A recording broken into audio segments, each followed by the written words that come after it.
নমস্কার সবাইকে। আপনি জানবেন হয়তো ডিফেন্সের দিক থেকে আজকের দিনে দাঁড়িয়ে আমাদের ভারত যেটা নিয়ে সবথেকে বেশি প্রবলেমের মধ্যে রয়েছে সেটা হলো জেট ইঞ্জিন। আমাদের ভারত এখনো পর্যন্ত made in India jet engine produce করতে পারেনি। Made in India missile produce হয়ে যায় ভারতে, ডিফেন্স ইকুইপমেন্টসও প্রডিউস হয়ে যায়, নেভি শিপও ভারতেই তৈরি হয়, ফাইটার জেটও ভারতে প্রডিউস হচ্ছে না যেটা সেটা হলো সেই ফাইটার জেটের engine. Made in India jet engine ভারত এখনো তৈরি করে উঠতে পারেনি।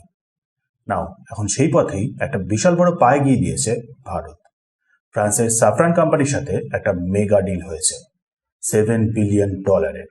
ভারতের কারেন্সি অনুযায়ী 61,000 কোটি।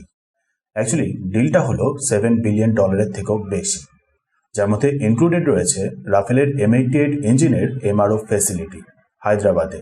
ভারতে যে AMCA ডেভেলপ হচ্ছে 5th জেন ফাইটার জেট, সেই ফাইটার জেটের মার্ক 2 এর made in India jet engine, আর সাথে হলো hammer air to surface missile.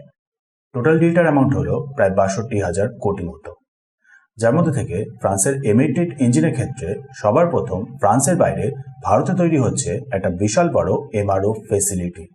MRO মানে মেনটেনেন্স, রিপেয়ার আর ওভারঅল। মানে সিম্পল কথায় বললে মেনটেনেন্স, রিপেয়ার আর রিপ্লেস। মানে ভারত যে রাফেল জেটগুলো এখন ইউজ করছে সেইগুলোর জেট ইঞ্জিনগুলোকে মেনটেন করা, রিপেয়ার করা আর দরকার পড়লে কোনো পার্ট যদি রিপ্লেস করার প্রয়োজন হয় সেটাও করে দেওয়া। মানে ভারতের রাফেল জেটের ইঞ্জিনগুলো এরপর থেকে ভারতেই প্রপারভাবে মেনটেন হবে, ভারতেই প্রপারভাবে রিপেয়ার হবে, ভারতেই রিপ্লেস হবে। ফেসিলিটিটা তৈরি হচ্ছে ভারতের হায়দ্রাবাদে। লক্ষ্যটা হলো অ্যানুয়ালি 600টা মতন ইঞ্জিনের সার্ভিসিং ভারতেই করা। মানে ভারত ছাড়া অন্যান্য যেসব দেশকে ফ্রান্স রাফেল জেট সেল করছে সেসব দেশের ইঞ্জিনগুলোকেও দরকার পড়লে ভারতেই সার্ভিসিং করা। তাছাড়া সাফরানের সিইও আবার বলেছে যে তারা এই রাফেলের জেট ইঞ্জিনটাকে পুরোপুরি ভারতে তৈরি করতে রাজি, যদি ভারতের তরফ থেকে আরো বেশি পরিমাণে রাফেলের অর্ডার দেওয়া হয়। মানে ধরেন ভারত যদি আরো 100টা মতন রাফেল ফাইটার জেটের অর্ডার দিয়ে দেয়, তাহলে এই ফাইটার জেটের ইঞ্জিনগুলোকে সাফরান পুরোপুরি ভারতে তৈরি করতে রাজি। অর্থাৎ সেক্ষেত্রে রাফেল নিয়ে ভারতের আর কোনো ভবিষ্যতের চিন্তাই থাকবে না, কারণ রাফেলের ফিউজলেসটা নিয়েও মানে মেইন বডিটা নিয়েও অলরেডি ভারতের সাথে আগের ডিল হয়ে গেছে। এবার আসা যাক AMC এর জেট ইঞ্জিনে। সাফরান আর ভারতের DRDO মিলে ভারতেই জয়েন্টলি ডেভেলপ করবে AMC এর জন্য 5th জেন স্পেশাল একটা অ্যাডভান্স জেট ইঞ্জিন, যার থ্রাস্টটা হবে 120 থেকে 140 কিলোনিউটন, ঠিক যে জায়গাতেই ভারতের কাবেরী ইঞ্জিন ফেল করে যাচ্ছে। তার উপর AMC এর মার্ক 1 এর ক্ষেত্রে ইউজ হওয়ার কথা আছে US এর GE F414 ইঞ্জিন। তেজাসে যেরকম করে F404 ইঞ্জিন ইউজ হয়। কিন্তু ব্যাপারটা হচ্ছে F404 ইঞ্জিন নিয়ে US যেভাবে ডিলে করছে তার জন্যই আগে থেকেই সেফ থাকার জন্য ফ্রান্সের সাথে এখন এই ডিল।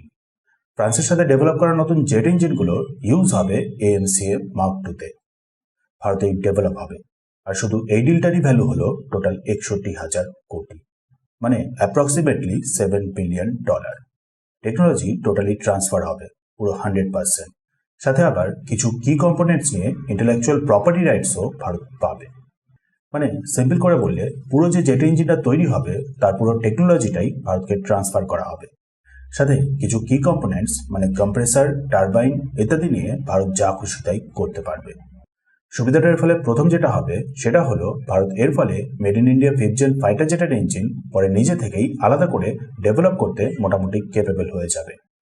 সাথে আবার 100% technology transfer, intellectual property rights আর সাথে এক্সপোর্টস নিয়েও বিভিন্ন রকমের এগ্রিমেন্টগুলোর কারণে সাফরানের সাথে মিলে জেট ইঞ্জিনগুলোকে ডেভেলপ করার পর ভারত নিজে থেকেও আলাদা করে ফ্রান্সের থেকে সেরকম কোনো পারমিশন ছাড়াই জেট ইঞ্জিনগুলোকে অন্য দেশে প্রপারভাবে এক্সপোর্ট করতে পারবে। যাই হোক, ইঞ্জিনটার টাইমলাইন ফিক্স করা হয়েছে 2028-এর মধ্যে প্রোটোটাইপের টেস্টিং দিয়ে তারপর ফুল প্রোডাকশন শুরু হবে 2035-এর দিক থেকে। এবার আসা যাক হ্যামার এয়ার টু সারফেস মিসাইলে। এটাও সাফরান জয়েন্টলি প্রডিউস করবে ভারত ইলেকট্রনিক্স লিমিটেডের সাথে মিলে ভারতে। খেয়াল করবেন হ্যামার মিসাইল কিন্তু অলরেডি এক্সিস্টেন্সে রয়েছে, ফ্রান্স অলরেডি আগে ডেভেলপ করে ফেলেছে। ভারতে শুধু ম্যানুফ্যাকচারিং ফ্যাসিলিটি একটা ওপেন করা হচ্ছে। হ্যামার হলো actually air to surface precision striking munition, কোনো টার্গেটকে প্রিসাইসলি গিয়ে হিট করার জন্য কাজে আসে। রাফেলে ব্যবহার হয়, ঠিক যে জিনিসটা নিয়েই ভারত এতদিন একটু ঘাটতি ফিল করছিল। এয়ারফোর্সের রাফেল সাথে নেভিতেও যে রাফেলগুলো আসবে সেগুলোতেও এই মিসাইলগুলোকে ইন্টিগ্রেট করা যাবে। সাথে ভারতেও যে তেজাসগুলো তৈরি হচ্ছে সেগুলোতেও ইন্টিগ্রেট হবে।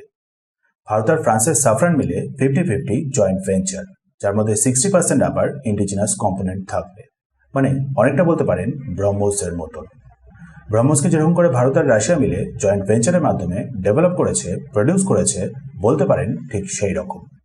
শুধু এই ক্ষেত্রে ডেভেলপ অলরেডি হয়ে গেছে, প্রোডাকশনটা শুধু জয়েন্ট ভেঞ্চারের মাধ্যমে ভারতে হবে। অর্থাৎ এক্ষেত্রেও ব্রহ্মোসের মতন করেই প্রোডাকশনের পর ভারত নিজেদের মতন করে আলাদা করে এক্সপোর্ট করতে পারবে, শুধু পারমিশন একটু লাগবে ফ্রান্সের। আশা করি মোটামুটি বুঝতে পারলেন এই মেগা ডিলটার ব্যাপারে।